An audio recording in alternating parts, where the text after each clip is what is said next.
Let's begin this edition of India Tonight by talking about the September series. And today we've seen that series come to a close. The Nifty has managed to retain some of its gains during this time. It has also hit that lifetime high of 20,100. But we have been seeing some choppy sessions in the past few days. And the PSU Banking Pack, the top gainer in the series, there we've seen Central Bank and Indian Overseas Bank, those leading the kind of gains we've seen among PSU banks. Also, IT stocks, auto stocks and metals, all of them have hit record highs in this series. Punjab National Bank and Coal India among the top F&O gainers this series. Then on the losing side, you had Delta Corp and Vedanta. They found themselves among the bigger losers in the markets.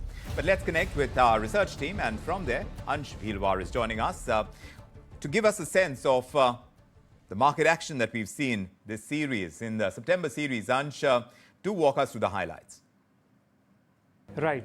So Nifty has touched record high this series, rising by over 1.4%. 36 out of 50 Nifty index constituents advanced, with Coal India and L&T being the top performer of the index. Whereas in Nifty Bank, the index advanced for second straight series, rising by around 0.7%, led by Punjab National Bank and Bank of Baroda. We saw Nifty rollover of over 70% and over 80% in Nifty Bank, though the official numbers will be released later today. If we talk about sectoral indices, the Nifty PSU Bank was the top sectoral performer this series, gaining by over 15%. Whereas Nifty Auto, Nifty Metal and Nifty Realty Index has touched record highs this series. From F&O list, Vodafone Idea, PNB and Coal India were the top performers, whereas Delta Corporation, Vedanta and Siemens were the top losers. So this was the expiry gone by. Tomorrow is the first day of the October series. Speaking of which, if we check the historical trends of the October series, then in last 4 years, it has been positive, giving an average move of over 4%.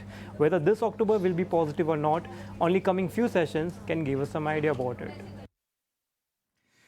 Yes, we'll see the direction the markets take, and we have market experts joining us to break that down for us. Ajay Bagga is with us, along with Sanjiv Bhasin. Ajay Bagga, of course, the chairman of Elyments Platforms, and Sanjiv Bhasin from IIFL Securities. Great to have you both with us this evening, gentlemen. You know, this time in the month of September, we've seen the Nifty rise to historic levels of 20,100. And now, as we head into the October series, I want to begin by asking you, Sanjiv, how much do you think crude oil prices that are now touching $97 a barrel, how much that's going to become a concern? We also have the lower than expected monsoon, and both these factors could affect our inflation picture and consequently the kind of direction our markets take, right? Yeah, hi. So, I think crude is part of the basket, which is showing you extreme strength. But, don't mistake crude rise to be a negative. Crude rise means that globally growth is back. That's why the US soft landing is very much on the cards, in the sense the Fed has hiked rate from 5.5 to 5, and the economy continues to chug along. So I think even though the Chinese economy has been slow, Europe and America have surprised on the upside. For the Indian market, yes, it is a negative, but I think we are well past those times where crude overhang will remain on our balance sheet or on our fiscal. Yes, it will be minorly inflationary, but we think the crop output has been reasonably good. And we think this blip in oil prices may be rather temporary, because you cannot have the Fed looking for a minor recession and crude also, moving along. So I think take it with a pinch of salt.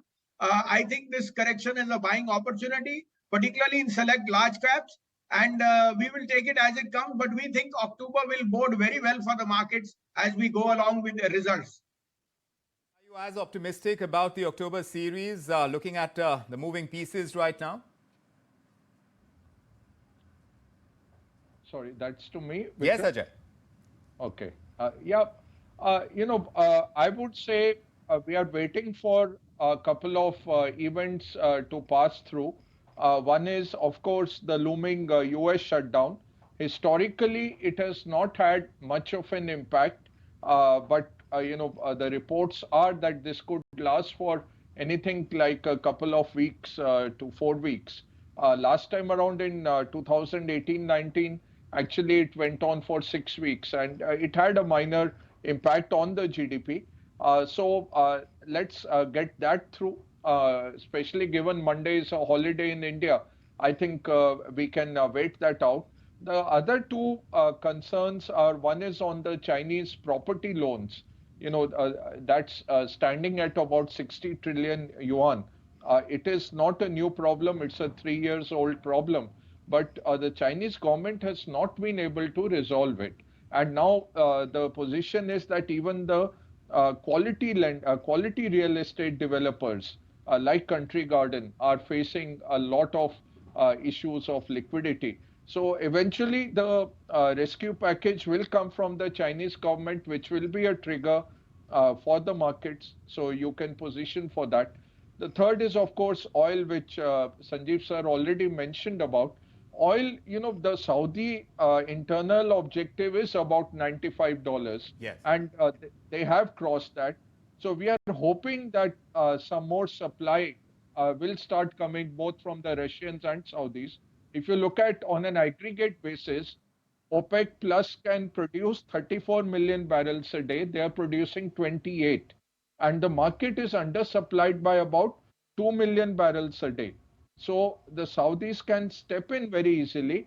Now the question will be, will they step in right now, or will the non-OPEC, the Canadas, the Norways, the UKs, will they start trying to scrape the bottom of the barrel and increase the supply? So Right. again, I think we'll have more clarity in a week, Vikram. Right, we could too. We'll see further clarity emerge, and perhaps that's going to determine the kind of direction the markets take. But Sanjiv, a lot of action has been concentrated in the broader markets in the last series. What are the reasons you'd attribute to this? And again, will we see some correction there, like some market experts are suggesting, or at least are we going to see a lot of volatility? Well, volatility is part and parcel of the market, but you can see that the undertone is extremely bullish. I mean, in 34 years, I've never seen a year like the last, where after 10 years of non-performance, PSUs have been the darlings of the market. And you name the stock, it is not up once, twice, it's up 3, 4, 5 times from the last 3 years. And also, by the way, that is very underowned by the FIs. So the FIs have been negative because of the stronger dollar, higher yields, and there has been a ETF sell-off, which is a part and parcel, because when you get yields at 4.5, you are bound to see money shift out. But the local retail, Vikram, that is the ball behind this market, and that is putting its money where his mouth is. So yes, we are overstretched on the mid-cap side, and any correction is a buying opportunity. But who's to question a bull market till it's there? And I think that will continue. We are at the cusp of the festive season. We think the offtake as far as entertainment, travel, and autos is very, very strong.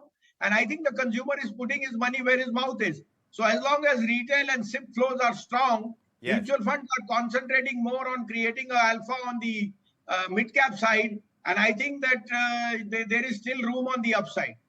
More room in the upside when you talk about the broader markets, the mid-cap universe. But you brought up the festive season, Sanjiv. Ajay, what do you make of it, considering India's consumption patterns, particularly this time of the year? How do you think that's going to turn out? It's looking like a very strong festival season. Of course, in the next 3 weeks, we will get this quarter's results and we'll have actual data. But whatever reports are coming out, Vikram, and anecdotal data, it's a very strong consumption season that we have seen in September, right from the starting from Janmashtami onwards through the Ganesh Chaturthi festival. And now, we'll have 2 weeks of little subdued consumption or new things not being bought, and then Navratri takes over, and then we are into the Diwali season. So quite strong auto numbers.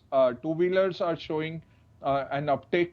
FMCG is reporting consumers coming back. So the Indian consumption economy seems to be doing pretty fine, and we should get strong numbers on the consumption side.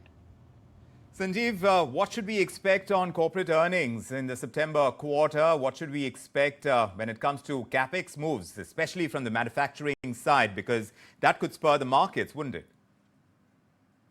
Correct. And in, like I said, in 34 years, for the first time, I've seen L&T, Thermax, Cummins, ABB, Siemens, all hit all-time highs. I mean, today itself, L&T, Coal India, Thermax hit all-time highs. So I agree that there is a shift of capital from X to Y, but this has purely been a domestic play. And when have you seen the capex expansion be so strong that capital good companies are actually investing more and more in their, in their businesses? And these are large cap stocks. So I think that that is where the industrial growth rise. And at a time when the whole world is, looking for ideas, I think the best place to be is in India. And that is something which we are very, very, which is a very, very strong reflector of how growth is picking up.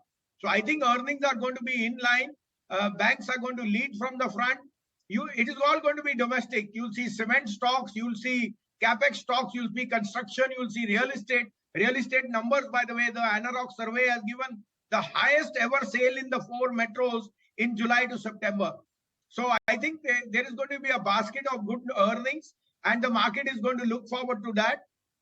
Maybe some of it is in the prices, but like I said, it's the retail flows which are going to drive this market. And as soon as you get a handle on the Fed's hawkish stance, the Fed cannot be hawkish. The market is pricing in that by the end of the year there is going to be a rate cut.